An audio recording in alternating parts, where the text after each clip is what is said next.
Et c'est reparti pour Smart Bourse, votre double dose quotidienne de marché en direct sur Bismart, chaque jour à la mi-journée, 12h30, 13h, et en fin d'après-midi, la grande édition pendant 1 heure à partir de 17h. Au sommaire de cette édition ce soir, une grande prudence qui règne aujourd'hui sur les marchés. On voit pas mal de phénomènes d'aversion au risque, avec l'once d'or déjà, qui est un indicateur d'aversion au risque, qui profite d'une ambiance géopolitique toujours compliquée, on va le dire comme ça, avec un stress qui est loin de retomber autour du dossier ukrainien et qui incite donc les investisseurs à cette prudence aujourd'hui. Le sujet de la politique monétaire reste évidemment entier au moment où on se parle, et ce sera un des grands sujets de discussion avec nos invités de Planète Marché dans un instant.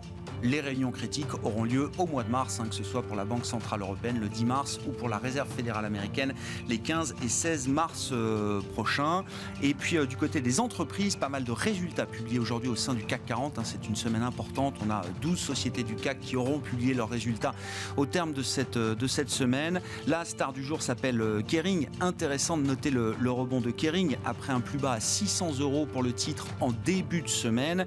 Le titre rebondit donc fortement aujourd'hui, mais Kering fait partie de ces valeurs à forte croissance et forte valorisation qui sont délaissées par les investisseurs, pas depuis quelques semaines pour Kering, depuis plusieurs mois maintenant. La rupture chez Kering a été marquée en août 2021, il faut s'en souvenir, ça fait donc déjà plusieurs mois en arrière. À l'époque, le cours de Kering était à près de 800 €, mi-août 2021. On a eu une chute de plus de 20% du titre au cœur de l'été dernier, et un titre Kering qui ne s'en est jamais encore remis, malgré le rebond d'aujourd'hui qui vient sanctionner de très bons résultats publiés ce matin par le groupe de luxe. Et puis dans le dernier quart d'heure de Smart Bourse ce soir, le quart d'heure thématique, nous nous intéresserons à l'investissement climatique aligné sur les accords de Paris. Il y a des outils pour cela, des outils basés sur la science qui permettent aux gestionnaires de portefeuille, aux allocataires d'actifs d'être le plus alignés possible sur les trajectoires climatiques recommandées par le GIEC, à savoir 1,5 degré dans l'idéal. Nous en parlerons avec Carmine Defranco, le directeur de la recherche d'Ociam, qui sera avec nous en plateau à partir de 17h45.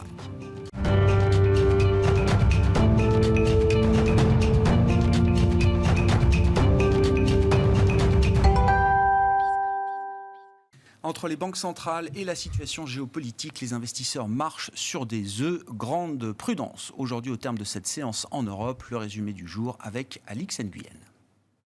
Difficile pour le CAC d'effacer le repli d'hier. À Wall Street, là aussi, le marché se montre sceptique. L'incertitude quant aux intentions russes à l'égard de l'Ukraine prenant le pas sur les publications d'entreprises. Si hier encore nous parlions d'accalmie, la tension est remontée d'un cran. Le secrétaire d'État américain Anthony Blinken devrait improviser une intervention à cet effet à l'occasion ce jour d'une réunion du Conseil de sécurité de l'ONU. Les États-Unis accusent en effet la Russie d'orchestrer une prochaine entrée en guerre à la suite d'échanges de tirs d'artillerie entre forces ukrainiennes et séparatistes pro-russes dans l'est ukrainien. Par ricochet, l'appétit pour les actifs dits refuge revient en force. L'once d'or progresse de plus de 22 $. Les rendements du Bund allemand et de l'emprunt américain à 10 ans se détendent. A contrario, le baril de Brent recule de près de 2% alors qu'un accord entre Washington et Téhéran au sujet du nucléaire iranien serait imminent. Et puis un update quant à l'autre préoccupation majeure pour le marché, le sujet de la Fed bien sûr.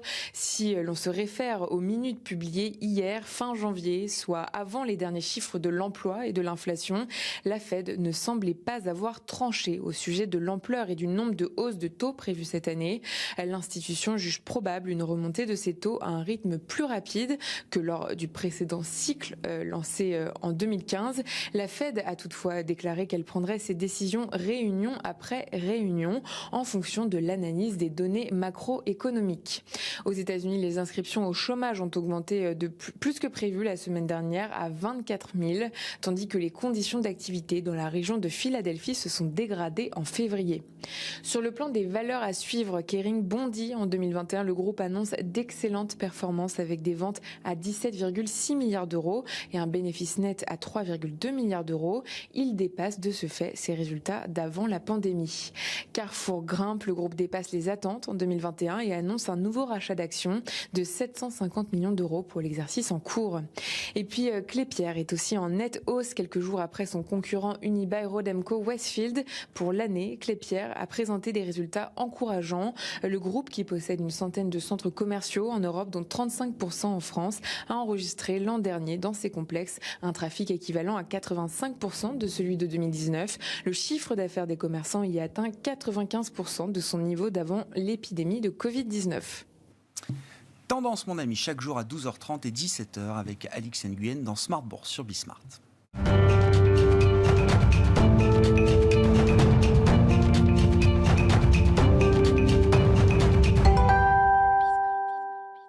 Trois invités avec nous chaque soir pour décrypter les mouvements de la planète marché. Zakaria Darwish est avec nous ce soir, responsable des solutions d'investissement taux et crédit chez CPR Asset Management. Bonsoir Zakaria. Bonsoir. Merci d'être là. Merci à Benoît Pelloual de nous accompagner également. Bonsoir Benoît. Bonsoir. Vous êtes stratégiste chez Vega IM et Michel Martinez qui est avec nous également ce soir. Bonsoir Michel. Bonsoir. Ravi de vous retrouver. Vous êtes chef économiste Europe de Société Générale CIB. Attaquons avec la politique monétaire en zone euro, Michel, si vous le voulez bien. Donc, depuis le 3 février dernier, la communication de la Banque Centrale Européenne a bougé. On parle d'un pivot en termes de communication avec l'abandon de la stratégie de patience et de persistance qui perdurait depuis longtemps. La BCE estime aujourd'hui que ces objectifs sont atteints ou en passe de l'être prochainement et ouvre donc la voie à une normalisation un peu plus rapide que ce qu'on pouvait imaginer. Qu'est-ce qui a changé en un mois entre la réunion du mois de décembre et la réunion de début février sur le plan des fondamentaux économiques en zone euro, hein, qu'est-ce qui vient motiver ce revirement en termes de communication et une fois la surprise passée, puisque je sais que ça a surpris quand même beaucoup de monde dans le marché, quels sont les enseignements qu'on en tire pour la suite ? Bon, déjà, il faut commencer par dire que si on regarde les déclarations écrites, il n'y a pas de changement pour l'instant dans la politique monétaire. En fait, la grande surprise pour tous les ECB Watchers, ceux qui surveillent la BCE, c'est le fait que quand Christine Lagarde a été interrogée sur la possibilité de remonter des taux cette année, elle n'a rien dit, elle n'a pas exclu. Et donc, alors que jusqu'à présent, la plupart des membres de la BCE indiquaient qu'il était extrêmement peu probable, voire improbable, que les taux remontent. Donc là, on ouvre la porte à une remontée des taux directeurs dès cette année. Et donc, finalement, c'est la BCE qui rejoint un peu les anticipations de marché sur ce sujet. Qu'est-ce qui a changé ? En fait, dans les chiffres, pas grand-chose, finalement. On a peut-être des chiffres d'inflation un peu supérieurs à ce qui a été anticipé. Mais on a la confirmation que l'économie se tient bien, que le marché du travail se tient bien. Je pense que ce qui a changé, c'est peut-être la réalisation que cette trajectoire très prudente de remonte, donc complètement attendre 2023, et après 2023, s'il faut remonter ces taux directeurs de façon graduelle, et pareil pour le quantitative easing, ça a amené à un calendrier extrêmement lointain de remonter des taux d'intérêt à des niveaux positifs en 2024. Et là, c'est probablement, compte tenu d'un potentiel changement de régime inflationniste et compte tenu du fait que maintenant, avec les risques inflationnistes, la transition climatique, les marchés du travail tendus, donc des hausses de salaire potentielles, le risque, c'est que la BCE, finalement, voit régulièrement des taux d'inflation à 2%. Et si c'est le cas, il faut normaliser ces taux directeurs. Et normaliser ces taux directeurs, ce n'est pas moins 0,50%, c'est probablement des taux directeurs au-delà de 0,5%. Après, on pourra débattre. Entre 0,5% et 2%, il y a des marges, mais au moins au-delà de 0,5%. Et donc, il ne faut pas attendre de 2023 pour remonter de moins 0,50 à 0,5%. Oui, donc pour vous, l'idée, c'est pas juste de ramener le taux de dépôt à zéro. Non. Oui, non, mais parce que dans les calls des ECB Watchers, beaucoup s'arrêtent à zéro. En disant, on prend acte du changement de communication, on met le taux de dépôt à zéro, et puis ensuite, on verra. Vous, déjà, vous allez plus loin, Michel. Oui. Alors, oui. Alors, le marché, lui, il pense que le nouveau niveau, pas tout de suite, 2023, 2024, ça va être entre 0,50 et 0,75. Nous, notre vue, c'est que c'est probablement au-dessus de ça. Après, il y a un débat. Alors, c'est un débat qui est un peu technique, qui est le taux d'intérêt réel neutre, le R-star en anglais. Il se trouve que... Il faut dire juste le taux, le taux d'équilibre de l'économie. Voilà. Qui ne produit aucune friction dans l'économie. Voilà, alors grosso modo, c'est... ni tension inflationniste, ni tension déflationniste. C'est exactement, vous l'avez bien résumé. On le découvre ex post, à peu près. C'est très difficile de le calculer avant. Il y a beaucoup d'incertitudes. Par contre, ce qu'on sait, c'est que avant la grande crise financière, sous l'ère Trichet, il était à 1,7, 1,8. Donc le taux d'intérêt réel, donc taux nominaux était ça plus l'inflation. Donc à l'époque, il y avait une inflation de 2%, donc ça fait en moyenne un taux d'intérêt nominal à 3,75, donc très loin du moins 0,50 qu'on est aujourd'hui. Sous Draghi, ce taux d'intérêt réel, il était beaucoup plus bas parce qu'on avait des taux d'intérêt, une inflation faible à 1, des taux directeurs à moins 0,50, donc au moins un taux réel à moins 1,5. Entre moins 1,5 et 1,75, voilà, il y a une marge énorme, mais effectivement au moins positif et probablement au-dessus, parce qu'il y a quand même les risques inflationnistes sont quand même assez nombreux maintenant aujourd'hui. Et on est en train de changer complètement d'air par rapport à la longue période entre la grande crise financière et 2019, période dans laquelle finalement on a une section de crise où il y avait des excès de capacité dans l'économie, où les marchés du travail n'étaient jamais tendus, le taux de chômage était toujours plus élevé que tout ce qu'on pouvait imaginer comme taux de chômage structurel. Et donc il n'y avait pas de pression salariale. Aujourd'hui, on y est déjà, quoi. On a déjà le taux de chômage le plus bas de 30 ans. Ouais. Donc, mais des hausses de salaire pour l'instant inférieures à 2%. Alors effectivement, pour l'instant, les hausses de salaire, elles sont pas encore là en zone euro. Mais en même temps, si la BCE regarde ce qui se passe un peu dans les autres pays qui sont un peu en avance sur le cycle économique, les hausses de salaire, elles sont là, quoi.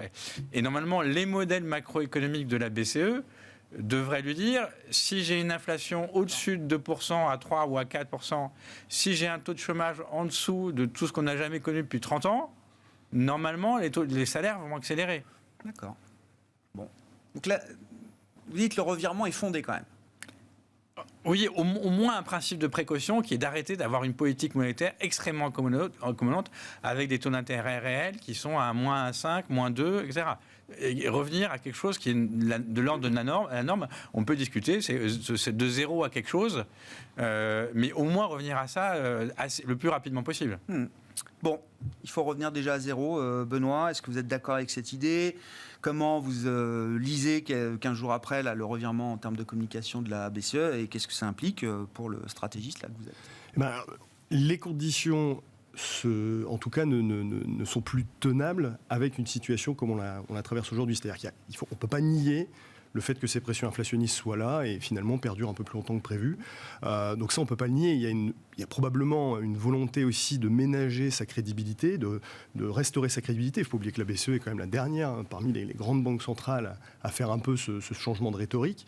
Maintenant, est-ce que c'est de nature à aller beaucoup plus loin ? Là, nous, on en doute en tout cas. On pense que c'est juste le tout début d'un processus de normalisation, parce qu'on n'est absolument pas convaincu encore à l'heure d'aujourd'hui que c'est un changement de régime en termes d'inflation. Et donc, effectivement, certes, elle a indiqué que la situation avait changé. Elle a aussi indiqué qu'on se rapprochait de la cible, mais elle a aussi bien précisé déjà le séquencement, c'est-à-dire qu'il n'est pas question de toucher au taux tant qu'on n'aura pas réalisé la fin du programme d'achat d'actifs. Donc ça nous laisse du temps. Alors probablement, on va annoncer une réduction plus rapide que ce qui était anticipé. Enfin, en tout cas, on va annoncer une réduction plus rapide en mars, a priori. Maintenant, ça ne garantit pas qu'on fera quelque chose de significatif sur les taux aussi rapidement. Pour la bonne et simple raison, notamment, c'est toujours ce débat lié à l'inflation. C'est que cette inflation est une problématique qui est essentiellement une problématique d'offres, sur lesquelles, effectivement, les banques centrales ne peuvent pas directement agir. En réalité, si les banques centrales voulaient absolument tuer l'inflation aujourd'hui, il faudrait des taux déjà beaucoup plus élevés que ce qu'ils font aujourd'hui. Et si vous regardez, c'était un peu amusant, mais c'est complètement dépassé, mais la règle de Taylor que vous faites sur, par exemple, les fondamentaux de l'économie américaine, il faudrait des taux qui soient à 8 par rapport à l'inflation qu'on a aujourd'hui, ce qui est absolument pas envisageable et ce qui est absolument pas ce que feront les banques centrales.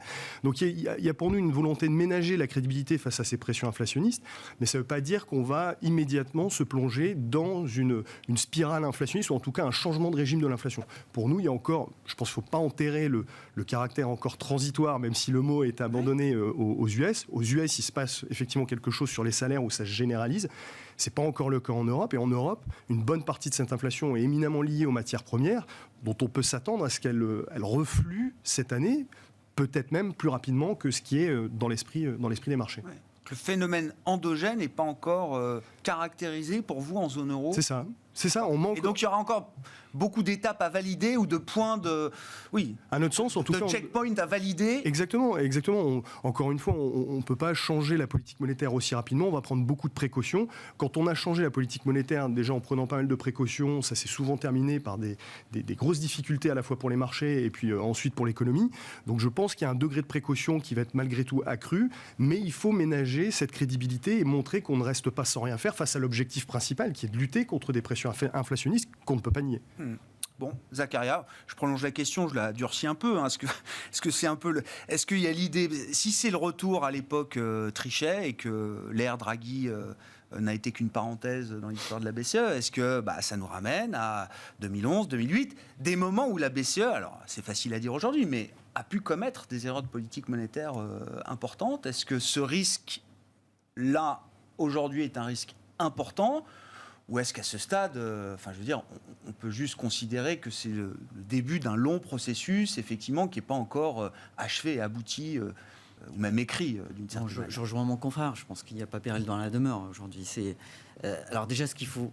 Il y a un sujet à la BCE, il n'y a pas une personne derrière, ils sont très nombreux à décider. Ouais. Et donc, il y a toujours ce consensus à faire émerger. Alors, c'était déjà dur de l'époque de Draghi, mais il y arrivait. Vers un côté, on va dire, plus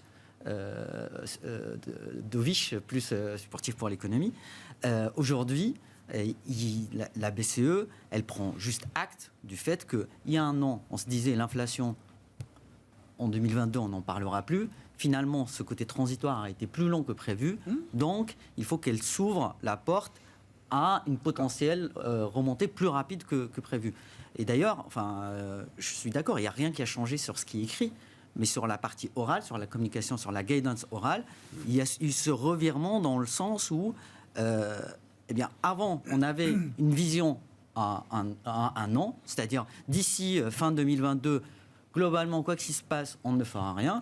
Aujourd'hui, le mot-clé qui revient dans toutes les déclarations, que ce soit en conférence de presse ou après, c'est la flexibilité. C'est de dire, on va voir en fonction des données qui arrivent et on va agir en conséquence.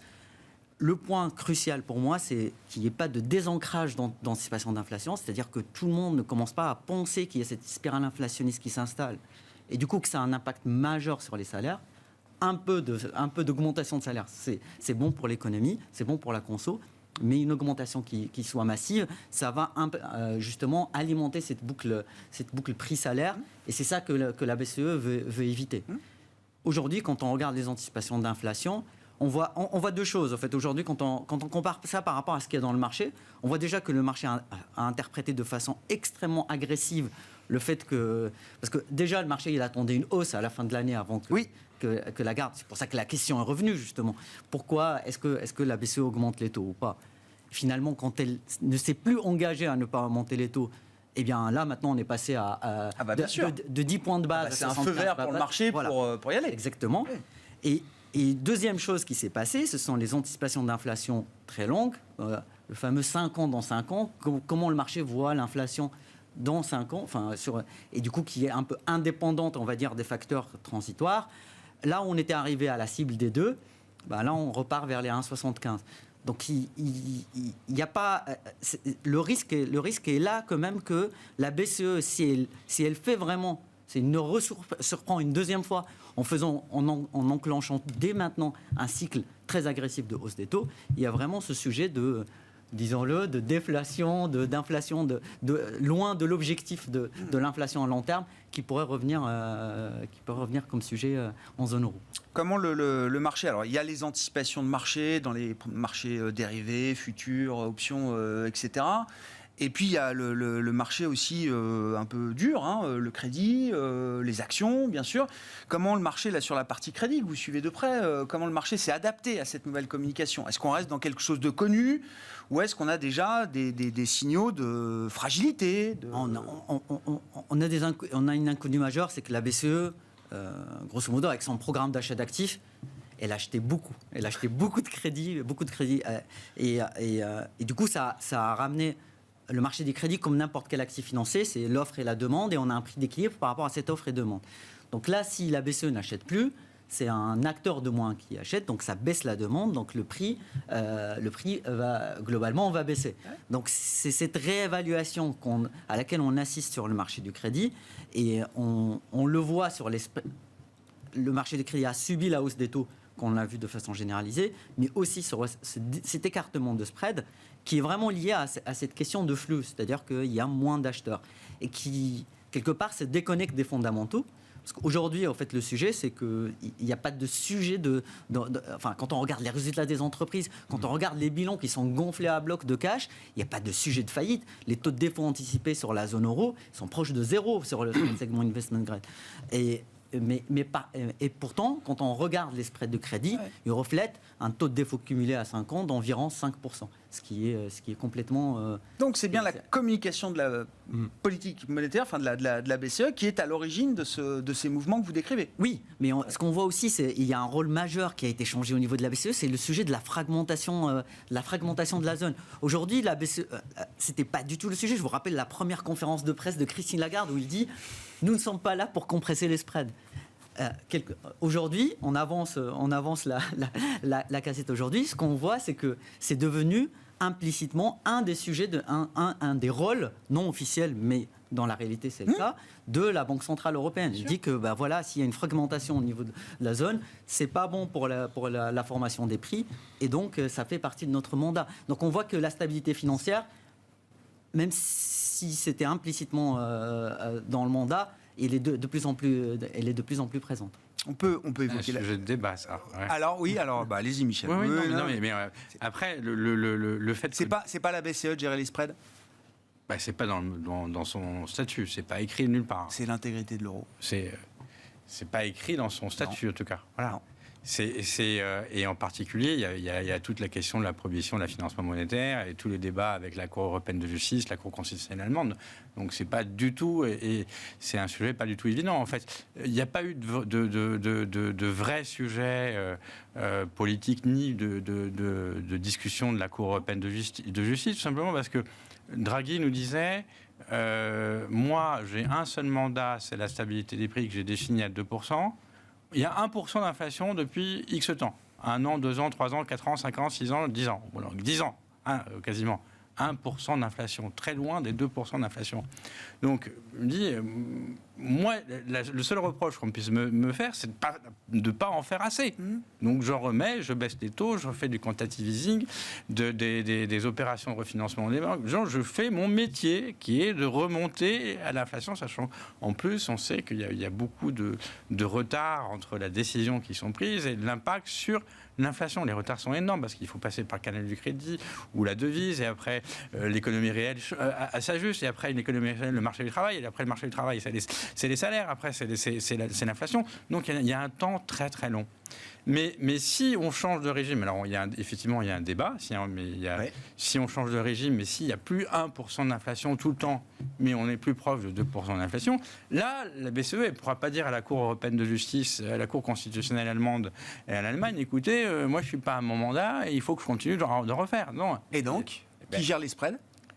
Alors, donc là, c'est un autre sujet, mais c'est un sujet politique qui a été défini dans les traités, qui est finalement est redéfini après la crise grecque, qui est finalement, si un pays a des problèmes de refinancement, il va voir l'ESM, il fait un programme, il y a des outils, il y a des programmes. Et après, la BCE conditionnellement à un programme, utiliser un outil qu'on appelle l'OMT. C'est ce qui a été signé, traité, etc. Donc il faut bien voir que la BCE a effectivement compressé les spreads parce qu'il y avait un outil qui était doublement puissant, quantitative easing et puis tous les autres outils, toutes ces outils de politique monétaire, avaient un impact à la fois sur l'inflation qui était son mandat primaire et puis secondairement sur toutes les dettes. Si jamais l'inflation revient à 2%, le whatever it takes n'existe plus. En tout cas, c'est pas ce qui est prévu par les traités. Ah oui, je sais. Ça veut pas dire après il y a un sujet politique après on peut très bien, je comprends très bien ceux qui disent que politiquement la BCE ne pourra pas être indépendante et sera obligée de faire en sorte qu'il n'y ait pas d'écrasement des dettes. Mais ce serait probablement à l'encontre, en tout cas c'est sûrement à l'encontre de toutes les institutions qui ont été créées. Il y a quand même l'idée, je vous laisse réagir tous, mais il y a quand même l'idée que oui, on a fait de l'ère Draghi le nouveau mandat de la BCE et en fait, il faut se désancrer peut-être de cette idée. Oui, mais on a une ère Trichet, une ère Draghi. On ne sait pas ce que Lagarde, elle sort après ça.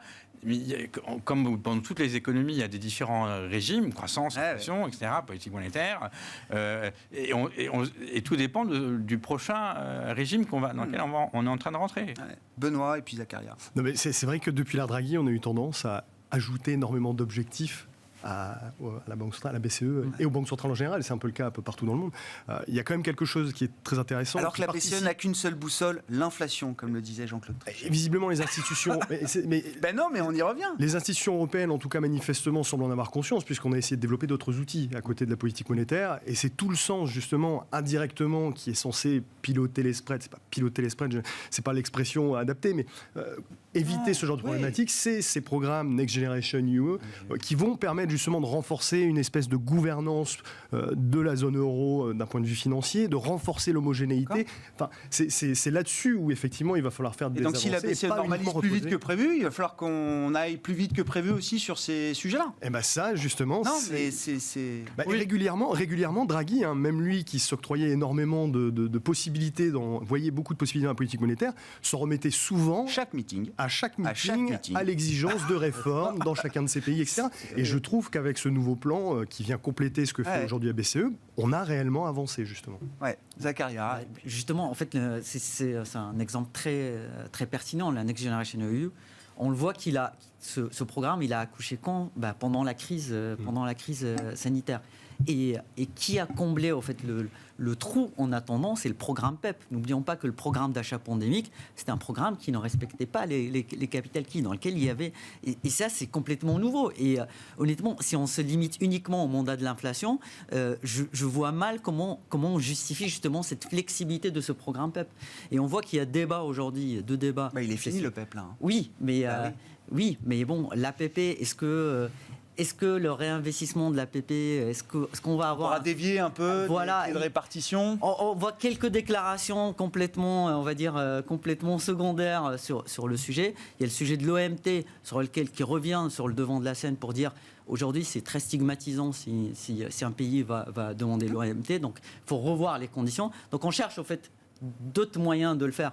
Mais en attendant, il y a ces moyens-là. S'ils ne sont pas suffisants, la BCE, elle reste quand même là en dernier recours, en attendant, tout en disant que ce n'est pas son rôle, tout en disant que c'est son moyen principal. Je suis complètement d'accord, son mandat officiel, c'est un mandat uniquement sur l'inflation, mais elle lie d'une façon ou d'une autre la fragmentation de la zone, le risque de fragmentation de la zone au prix de l'inflation. C'est compliqué, Michel, que la BCE se retire trop vite de la responsabilité qu'elle a assumée pendant tant d'années, sans avoir quand même la garantie que les États, que les politiques vont prendre leur part de responsabilité sur ces questions-là. Oui, après, si on se souvient bien de la séquence là, qu'on vient de connaître, qui a commencé avec le Whatever it takes de Draghi, et où donc la BCE qui met en place tous ces outils qu'on n'avait jamais imaginés auparavant pour lutter contre l'inflation et aussi contre le risque de fragmentation.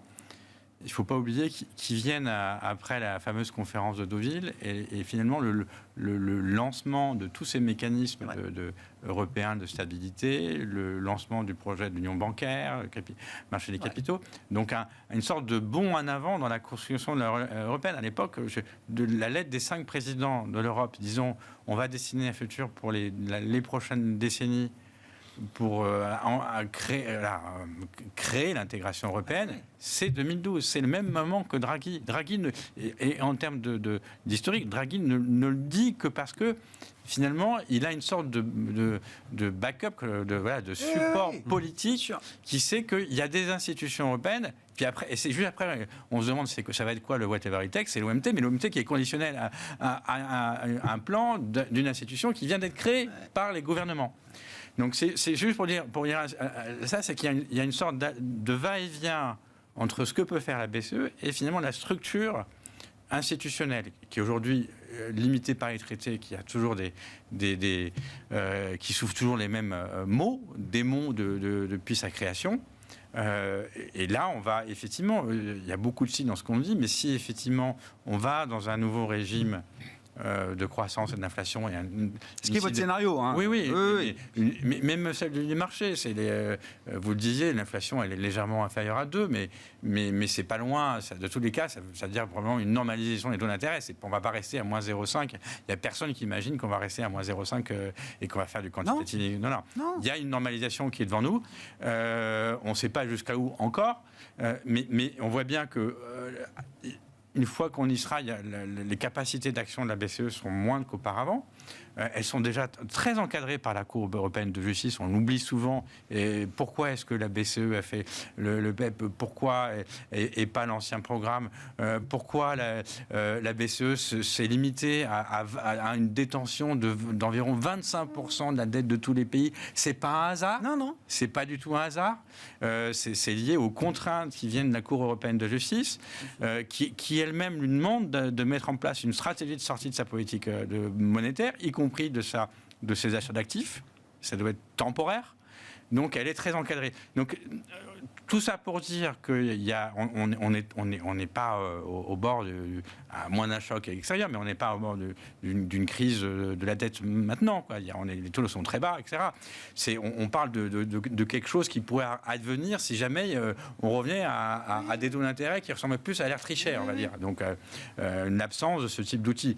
Mais il n'en reste pas moins qu'il faudra construire, rebâtir ces institutions, et ça probablement ça appelle un changement des traités. S'il n'y a pas de changement des traités, ça veut dire effectivement, comme ça a été évoqué ici ou là, des outils qu'on a déjà mis en place, comme le NGEU, donc le plan de relance européen, qui devrait être plus permanent. Je rappelle simplement que ces outils-là, ils sont symétriques. Pourquoi ça a été plus facile de le mettre en place?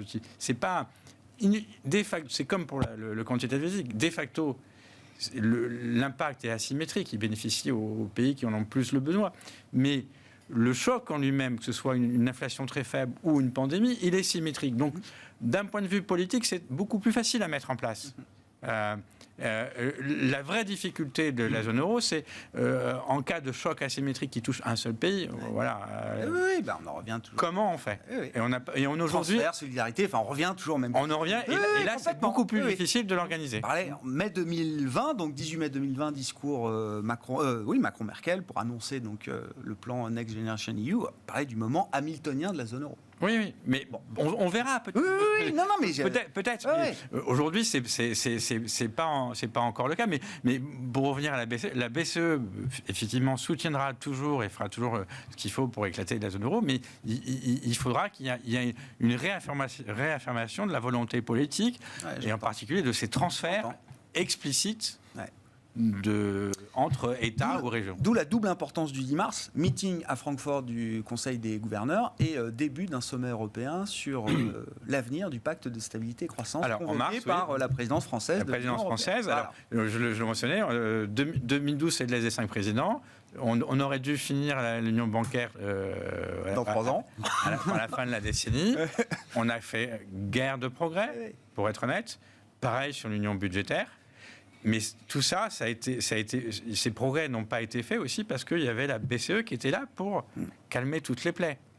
Maintenant, on voit bien, il y a peut-être une autre séquence où le là, il devra être donné par les politiques. Comment vont les marchés? Alors, je regarde plus largement la situation en intégrant la Fed également au débat. Il ne nous reste pas beaucoup de temps pour être aussi large sur la Fed que sur la BCE. Mais encore une fois, est-ce qu'au moins le début du processus de normalisation de politique monétaire est bien intégré par les marchés qui comptent, de crédit, les marchés actions? On a vu quand même des corrections de multiples importantes. Est-ce que c'est déjà suffisant? Ou est-ce que non, il y a encore peut-être de l'ajustement à attendre de ce point de vue-là? Benoît.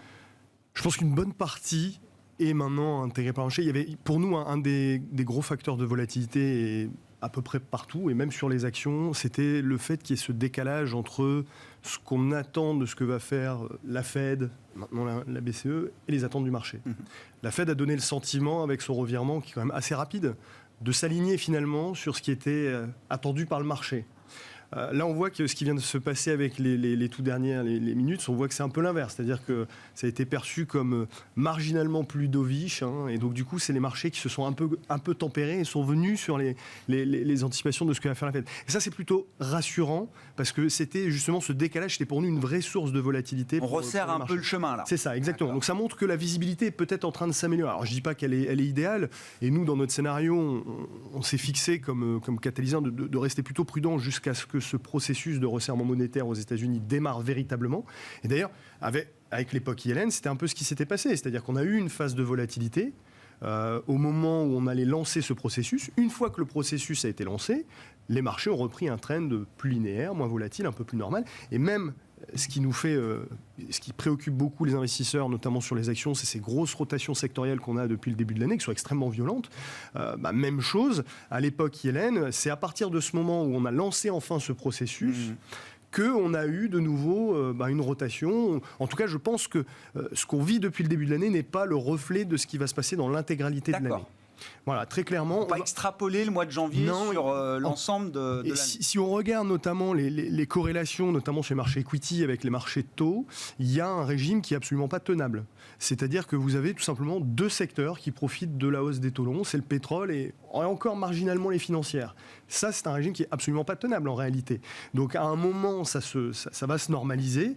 C'est une phase de volatilité qui est assez classique. Et puis ensuite, on va passer dans en fait le vrai sujet dans le débat. Est-ce qu'on va finalement aboutir à une erreur de politique monétaire ou pas? En réalité, on a beaucoup parlé du risque d'erreur de politique monétaire l'année dernière et l'année d'avant. Pas du tout. Je pense qu'on y entre seulement et c'est dans les 2 ans où on va discuter de ça. Est-ce qu'on ne resserre pas trop par rapport à une croissance qui finalement va freiner? Et aux États-Unis, elle va freiner quand même assez significativement. Et resserrer trop aux États-Unis, ce serait à partir de combien de hausses de taux pour vous aujourd'hui, Benoît? Ce qui reste encore assez hypothétique. Qu'est-ce qui vous paraît être quasi acquis, garanti? Qu'est-ce qui vous paraît peut-être encore discutable, débattable, avec une clause de revoyure peut-être en juin, juillet également pour le processus de normalisation de la Fed? Ça semble très difficile à dire puisque, encore une fois, dans ces phénomènes d'inflation auxquels on est confronté, il y a toute une partie qui doit s'atténuer. Et nous, on reste sur un scénario où ça va se calmer en partie cette année, mais qui est extrêmement difficilement mesurable. Nous, en fait, ce dont on est convaincu, c'est qu'en réalité, c'est tout simplement le freinage du cycle qui va tempérer ces problématiques d'inflation. C'est pas l'action de la Fed. La Fed, en réalité, va pas se montrer restrictive, elle va être tout simplement un peu moins incommodante. On va avoir des taux réels qui vont rester négatifs même s'ils s'ajustent. Donc pour nous, c'est pas ce sujet-là. Encore une fois, si la Fed voulait vraiment tuer l'inflation, vu le niveau actuel, elle doit tuer la croissance immédiatement et avoir des taux extrêmement élevés. C'est pas du tout son rôle, c'est pas du tout ce qu'elle va faire.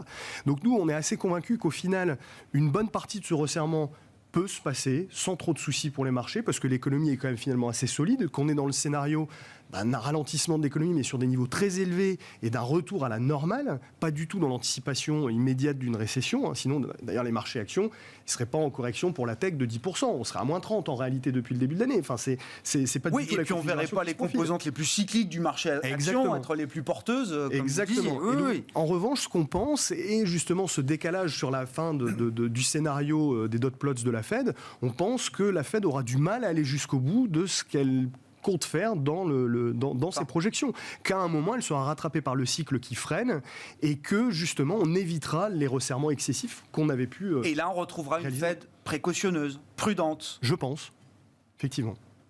sur les aspects de marché, comment le marché est préparé, là, selon vous, y compris alors normalisation de la Fed, hein, qui semble déjà acquise au moins pour le mois de mars. Oui. Zakaria. Là, on est plus avancé dans la phase de normalisation que la BCE. Donc sur la Fed, on y est. En fait, on s'attend à ces hausses-là. Même si elle prend le côté le plus dovish et qu'elle ne hausse même pas les taux en mars, mais elle a amorcé le système. Donc oui, on va avoir des hausses enfin, modulo une catastrophe, une guerre par exemple. Il y a pas, on a amorcé, enfin le cycle de hausse des taux aux US va être amorcé. C'est totalement justifié, c'est en partie absorbé par le marché. On sait que toutes ces phases de transition, comme c'était souligné, les phases de transition sont plus volatiles sur l'ensemble des classes d'actifs parce qu'on ne se rend pas compte justement de l'amplitude, de la vitesse de mise en place de cette normalisation-là. Mais on voit sur les marchés de taux, sur le marché du crédit, que en fait, une bonne partie de cette normalisation est déjà prise en compte. Là, la surprise qui peut venir sur le marché, c'est vraiment une Fed plus dovish. Parce que, en fait, le pricing de marché est allé loin. Même 50 points de base en mars, ça serait pas, ce serait plus un choc de marché, en fait. 50 points de base en mars. Maintenant, en fait, après les minutes d'hier, on commence à se dire, finalement, c'était peut-être un poil trop agressif. C'est bien, ça met une limite quelque part, alors. Tout à fait. On est bien d'accord, tout à fait. Mais quand on écoute les différents gouverneurs locaux, on est plutôt sur une hausse graduelle, donc de 25 points de base sur plusieurs meetings dans l'année. Ça semble plus absorbable par le marché, créer moins de volatilité. Effectivement, ce qu'on voit aussi, c'est que la volatilité implicite, donc le coût pour se couvrir contre les risques de taux à court terme, elle est au plus haut depuis la crise sanitaire. Donc il y a vraiment cette incertitude à court terme, même si à moyen terme, le chemin il est quelque part tracé. Bon, le marché a conscience des enjeux, on va dire ça comme ça. Michel, vous aviez un point à relever. Oui, c'était juste sur l'argument que trop d'inflation, c'est déflationniste. Ou ça fait, ouais. Alors, ça tue la demande, quoi. Ça tue la demande. Ça, c'est vrai que c'est une ponction sur le pouvoir d'achat. Mais après, je dirais que dans la situation actuelle, surtout si le pic d'inflation il est transitoire, l'argument, je trouve qu'il porte beaucoup moins. En tout cas, nous, d'après nos calculs, il va un peu empiéter sur la croissance du pouvoir d'achat. Parce qu'il y a la progression, surtout aux États-Unis, il y a des salaires, il y a des créations d'emplois. Donc, au total, confond les deux, même si c'est négatif, c'est pas forcément négatif.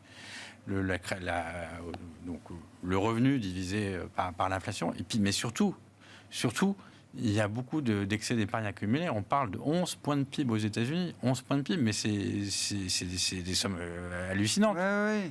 Moi, je le dis toujours, ça fait 5 à 6 ans d'année. Mais on sait que la distribution, encore une fois, est très différente d'une classe à une population à l'autre.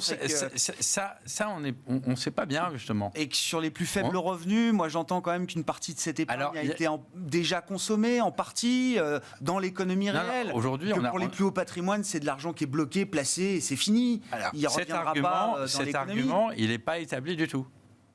Alors, il n'est pas établi du tout parce qu'en fait, alors effectivement, il est très vraisemblable pour les classes moyennes les plus inférieures, les 2-3 premiers déciles, les gars, parce que ce sont des ménages qui n'ont pas pu épargner, d'accord. Mais que ce soit concentré sur les 10, c'est un argument qui, à mon avis, est peu probable. On verra après. Mais pour une raison simple, c'est qu'on sait, là, on peut l'observer, c'est que vous avez à peu près 60% de l'épargne aux États-Unis. C'est vrai aux États-Unis comme en France d'ailleurs. Hein, qui est sur des comptes de dépôt, des comptes épargne, genre des livrets A, quoi. Mais ça, quelle est la part de ça qui est dans les patrimoines élevés? C'est une petite partie de l'épargne. On sait que quand c'est sur des comptes courants et des épargnes accumulées, donc les 60% des 11 points de PIB dont je parle, ils sont sur l'épargne courante. C'est sur l'équivalent des livrets. Vous dites qu'il ne faut pas attendre que l'inflation élevée ralentisse la croissance d'elle-même, quoi. C'est pas évident. Je pense que la classe moyenne, il y a de fortes raisons de penser, quand vous regardez, voilà, si vous faites ce constat, il y a de fortes raisons de penser que la classe moyenne, celle qui consomme, qui voyage, qui dépense des services, elle a accumulé beaucoup d'excès d'épargne, mais qui représente tellement d'excès d'épargne que ça représente plusieurs années de croissance. On parle de quand même 5 années de croissance, quoi. Donc c'est avant que ça choque une année, que ça nous amène en récession. vous imaginez la taille des chocs d'inflationnistes qu'il faut. C'est les ordres de grandeur. L'argument, en vrai, il va en soi, mais quand on a un matelas accumulé comme ça change quand même beaucoup la donne. Restons sur l'idée qu'on a un réservoir de 5 ans de consommation aujourd'hui sur les comptes courants aux États-Unis et en Europe. Merci beaucoup, messieurs. Merci d'avoir participé à la discussion de ce soir, au débat de ce soir. On voit effectivement que toutes les vues ne convergent pas forcément sur cette question de l'inflation et des politiques monétaires. Michel Martinez, chef économiste Europe de Société Générale CIB, était avec nous. Benoît Pelloual, stratégiste de Vega IM, et Zakaria Darwish, responsable des solutions d'investissement taux et crédit de CPR Asset Management.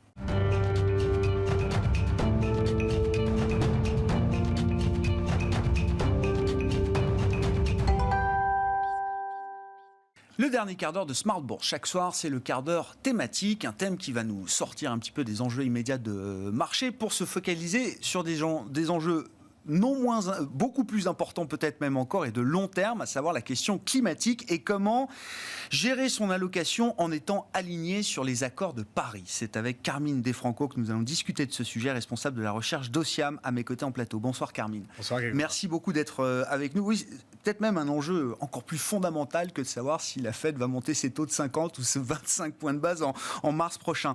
Il faut rappeler pour l'investisseur ce que signifie être aligné sur les accords de Paris. Et puis on en viendra également ensuite aux outils qui sont à la disposition des investisseurs aujourd'hui pour s'assurer que les allocations qu'ils gèrent soient au moins en partie alignées sur ces accords.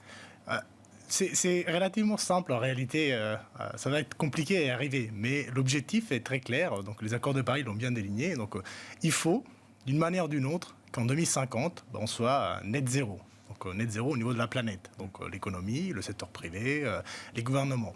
Et donc il faut commencer dès maintenant à faire baisser nos empreintes carbone et ensuite, année après année, donc arriver petit à petit, donc accompagner le changement pour qu'en 2050 on puisse être à net zéro. Et donc nous, dans le monde de la finance, on doit donner notre contribution et donc quelque part commencer à construire des portefeuilles qui dès aujourd'hui sont alignés avec ce scénario, donc qui commencent à faire baisser l'empreinte carbone aujourd'hui et qui ensuite puissent année après année arriver à zéro. Or, l'Union européenne a déjà prévu des instruments les indices alignés aux accords de Paris, qui justement permettent aux investisseurs, en utilisant ces indices, d'arriver à l'objectif prévu. Et donc aujourd'hui, on commence à avoir ces instruments disponibles. Et d'ailleurs, c'est intéressant parce que le régulateur a voulu quelque part utiliser l'essor de la gestion passive, de la gestion indicielle, pour essayer de véhiculer de l'épargne qui est historiquement indexée à l'S&P 500 plutôt que le CAC 40 ou l'Eurostoxx. Donc comment permettre aux investisseurs qui ont besoin de ces briques d'allocation élémentaire de aller faire la transition vers un portefeuille qui soit aligné avec les accords. Même un investisseur passif, et d'ailleurs vous dites ces outils s'adressent avant tout à ces investisseurs passifs pour leur permettre, sans réfléchir de trop, d'être justement alignés avec des outils indiciels qui vont leur permettre d'être alignés passivement sur ces trajectoires net zéro 2050. Mais bien sûr, parce que c'est fondamental. Évidemment, donc il y aura la place pour des approches qui vont chercher des entreprises avec des solutions. Alors, on a connu, on pourra discuter de Tesla, etc. Mais c'est clair que le gros des assets, aujourd'hui, il est indexé c'est la réalité. Sur des benchmarks traditionnels. Et eux aussi doivent bouger pour que dans la totalité, on arrive à l'objectif commun qu'on s'est donné, que les accords de Paris ont bien déligné. Et donc, c'est vraiment une réponse à ce besoin, d'autant plus que beaucoup d'investisseurs aujourd'hui, et c'est d'ailleurs plutôt sain, réfléchissent beaucoup en allocation géographique. Donc, ils essaient, vous en discutez tout à l'heure, faut-il être sur les actions américaines ou plutôt sur les actions européennes, ou alors peut-être chercher sur les émergents. Donc, c'est une partie de leur portefeuille qui est importante. Et donc, du coup, cette partie-là aussi doit être indexée et participer à l'objectif commun. Et donc, ces indices-là leur permettront d'être neutre d'un point de vue financier, donc avoir à peu près la même performance que les indices traditionnels, mais contribuer et donc être aligné sur un portefeuille net zéro en 2050. Concrètement, là, comment sont fabriqués ces outils, ces indices? Qu'est-ce qu'on trouve dedans? Quelle est la manière dont ils sont fabriqués? Si on rentre un peu, si on soulève le capot, comme on dit, Carmine. Pour une fois, la réglementation européenne a été relativement claire en donnant des règles très précises sur ce que c'est du coup un indice PAB, un benchmark aligné aux accords de Paris. Il y a plusieurs règles donc, assez techniques, mais les deux grands objectifs, c'est la réduction de l'empreinte carbone aujourd'hui, spot, de moitié. Donc il faut déjà aujourd'hui être à moins 50% par rapport à la réalité du marché. Et puis d'une année à l'autre, baisser de 7%. Donc si on fait le calcul en mathématiques, donc en 2050, on sera arrive à zéro. Et ce qui est peut-être un pas en avant par rapport à des choses qui existaient plus ou moins sur le marché, c'est ce qu'on appelle le principe DNSH, donc un mot anglais, Do Not Significantly Harm, qui veut dire concrètement, on ne peut pas atteindre l'objectif de Paris au détriment d'autres objectifs environnementaux, ou par exemple sur la préservation de l'eau, etc. Alors, je vous fais un exemple. C'était un débat qui est encore aujourd'hui d'actualité. On sait qu'il y a besoin de beaucoup d'investissements. Donc, quand on parle d'investissement physique, réel, il y a besoin de matières premières. Donc, du coup, entre autres, on va avoir besoin de la contribution du secteur minier. Or, le secteur minier, typiquement, n'est pas disons, la contribution numéro 1 des fonds durables au ISR. Parce que, voilà, justement, on se pose des questions. Donc, aujourd'hui, on peut commencer à réfléchir en disant, on a besoin de ces matières premières pour la transition climatique. Mais il ne faut pas que, avec l'excuse de dire j'ai produit des matières premières nécessaires au départ l'éolienne, et du coup on détruit l'écosystème local, ou alors on fait de la pollution de l'eau. Donc ce principe-là de précaution, atteindre l'objectif de Paris, tout en n'empêchant pas les autres objectifs climatiques et environnementaux de l'Union européenne. Donc ça, c'est un principe nouveau qui va au-delà de la simple baisse de l'empreinte carbone. Qu'on peut percevoir comme une forme d'injonction contradictoire, d'une certaine manière, Carmine. Alors, quand on a réfléchi à la question, comment on arrive à réconcilier ? Parce que l'exemple des métaux est fondamental pour la suite, je pense. C'est aussi une réponse du régulateur et de l'Union européenne, puisque malheureusement, ce qu'on a remarqué ces dernières années, c'est que les approches bas carbone se sont concentrées souvent sur des entreprises qui, sous le climat, n'avaient pas beaucoup à dire. Services ou autres. Exactement. Qui ne sont pas les plus grosses émettrices. Et donc, on veut quelque part aller vers plus de secteurs qui sont impliqués et donc qui peuvent amener des solutions, mais on ne peut pas faire ça au détriment d'autres objectifs. Et donc, du coup, il faudra faire très attention. Il y aura de la place pour le secteur de l'énergie, il y aura de la place pour les secteurs des utilities. Donc, on a entendu beaucoup parler avec le gaz, le nucléaire, etc. Il y aura des règles strictes et il faudra s'y tenir. Et donc, tout ça va prendre du temps, puisque, je rappelle, c'est une réglementation européenne, donc qui va impacter essentiellement les entreprises européennes. Alors, Bruxelles espère le fameux effet de Bruxelles, en disant une réglementation qui s'applique en Europe, probablement va s'étendre par la taille du marché européen un peu à toutes les entreprises. Alors, on verra dans les années à venir. Mais en tout cas, il va avoir une force de frappe importante, puisque toutes les entreprises européennes devront communiquer explicitement sur qu'est-ce qui est aligné ou pas et sur toutes les données nécessaires à créer ces indices. Et donc, l'idée, encore une fois, si je prends par exemple le secteur minier, indispensable à travers la production de métaux pour la transition énergétique, sous certaines conditions qui seront inscrites alors, dans une taxonomie ou dans une régulation européenne, amené à évoluer, c'est pas quelque chose de figé aujourd'hui. Ça va prendre du temps. Ça va prendre du temps. Ces entreprises-là pourront à un moment rentrer dans des indices alignés sur les accords de Paris. Exactement. Donc, par exemple, on va mesurer leur empreinte carbone et on va dire c'est intéressant puisque, par exemple, ils ont investi dans des nouveaux process industriels ou alors ils ont des capacités de pouvoir gérer mieux leur stock, etc. Mais par contre, on va aussi mesurer quel est l'impact négatif sur l'environnement local, là où ils sont leurs mines, par exemple, quel est l'impact sur la pollution de l'eau, etc. Et dans des critères stricts et bien transparents, l'entreprise pourra faire en sorte d'être qualifié quelque part. Oui, c'est ça, exactement. Et donc, attirer des capitaux, et là on parle de plusieurs milliards de dollars qui sont investis sur ces indices, donc attirer des capitaux qui sinon n'auraient jamais été déployés sur ce type d'entreprise, puisque comme je le disais tout à l'heure, normalement ces entreprises-là ne font pas forcément partie des stratégies, disons, ISR classiques. Et donc, du point de vue de ces entreprises, c'est une forte incitation à justement travailler sur les conditions qui leur permettront d'être financés par ces capitaux responsables, si je dis les choses simplement. L'Union européenne a été très claire. Soyez responsables, soyez transparents, Et les capitaux viendront à vous. Et les capitaux viendront, et ce sera souvent des capitaux de long terme. Il faut savoir qu'en Europe, surtout, tout ce qui est investi sur la gestion passive, disons market cap, ce sont des stratégies plutôt qui font partie du corps du portefeuille. Donc on ne va pas bouger d'un trimestre à l'autre. Stratégique. Exactement. Donc on a tous envie, les entreprises ont toutes envie de faire partie de ces indices, puisqu'ils pourront se financer à des taux relativement faibles. Et même d'un point de vue, disons, d'image, de brand, pouvoir dire que mon entreprise, même dans un secteur compliqué, fait partie d'un indice PAB, ça sera certainement un élément à mettre en avant auprès des actionnaires. Ce tampon PAB, là, comme vous dites, Carmine, du point de vue, commercial, industriel, pour la gestion d'actifs, ça vaudra... c'est un super label, c'est plus que le label ISR, ou le label belge ou les autres. Enfin, ça aura la vocation à être quelque chose de cette nature-là. Ce qui manquait aujourd'hui, c'était effectivement un label européen. Chaque pays a un peu ses règles. Évidemment, chaque pays défend un peu ce qui lui est plus proche d'un point de vue culturel. On a besoin d'un label européen. Je ne sais pas si ça sera le PAB. En tout cas, aujourd'hui, c'est ce qu'on a de plus abouti. Mais ça réunit tout le monde. Et ça réunit tout le monde. Et de toute façon, on n'aura pas le choix. Donc ça va être la référence. Il n'est pas exclu qu'à terme, disons dans 10, 15, 20 ans, on ne parlera plus des indices traditionnels, le Dow Jones, le S&P 500, etc. Mais la référence par défaut, ça sera un benchmark PAB. Ce qui voudra dire que toutes les entreprises devront vraiment faire attention à ne pas être exclues. Et donc ça, c'est l'idée, quelque part, de déployer du capital de long terme sur les entreprises qui, justement, feront les efforts nécessaires. Ouais. Merci beaucoup. Non, mais déjà très important d'avoir ces thermomètres importants que sont les outils indiciels. Carmine Defranco qui était avec nous en plateau pour évoquer cette question de l'investisseur aligné sur les accords de Paris, une nécessité évidemment pour la suite. Carmine Defranco, le responsable de la recherche d'Ociam, qui était l'invité du quart d'heure thématique de Smart Bourse ce soir.